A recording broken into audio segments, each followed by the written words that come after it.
Was-was itu bukan khawatir. Kalau was-was khawatir itu bahasa Indonesia. Saya was-was ya, Masya Allah. Oh, Bapak was-was, saya Adi. Was-was dalam bahasa Indonesia itu gelisah ya. Tapi kalau gelisah yang dimaksudkan dalam bahasa Arab itu khauf namanya. Itu fitrah manusia, gelisah, khawatir. Quran surah kedua ayat 155, posisi paling kiri sebelah atas.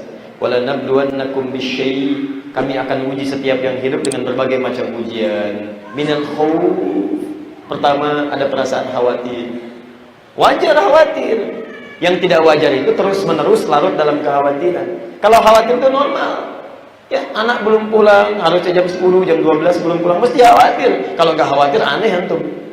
Ya, suami belum pulang, biasa jam 5, sekarang jam 8 nggak ada kabar, mesti khawatir.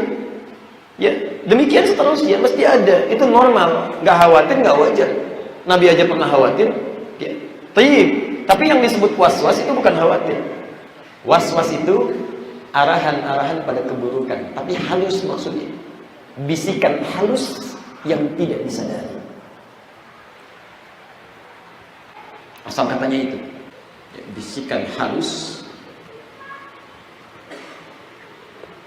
yang terkadang tidak disadari, yang terkadang tidak disadari.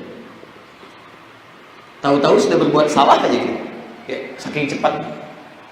Bisikan halus yang tidak disadari. Boleh Anda tambahkan bisikan halus pada keburukan, kan? Keburukan yang terkadang tidak disadari. Jenisnya bisa macam-macam. Ya. Macam-macam, bukan cuma pada was-was. Dalam pengertian khawatir bukan. Ya, bahkan bisa pada motivasi. Yuk haji lagi, yuk haji lagi, terus berangkat haji, Masya Allah. Sementara tetangganya ada yang fakir, ada yang tidak punya, ya maaf bekal untuk makan, ada yang putus sekolah, bahkan mohon maaf anak pamannya itu kurang luar biasa, anak bibinya sudah yatim, gitu kan? Gak ada perhatian. Tapi didorong kepada ibadah yang memuaskan diri pribadi, bukan untuk menyempurnakan ibadah, tapi untuk kepuasan aja. Untuk menyampaikan bahwa saya bisa berangkat lagi, Ini bukan cuma kekhawatiran. Khanzat nama pertama.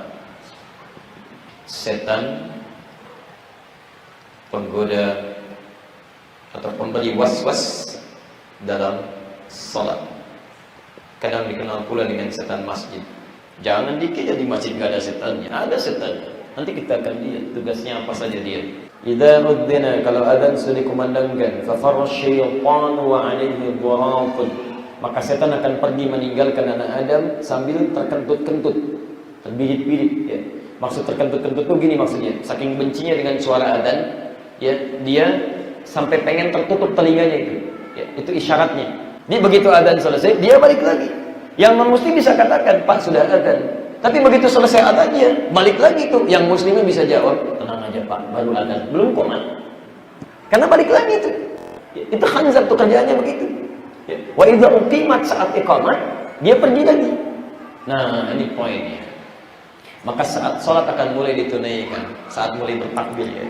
Jadi kalau sebelum takbir seperti ini, itu masih biasa. Suasananya masih sedikit lebih tenang, apalagi saat iqamah. Karena setan pergi, Anda tenang.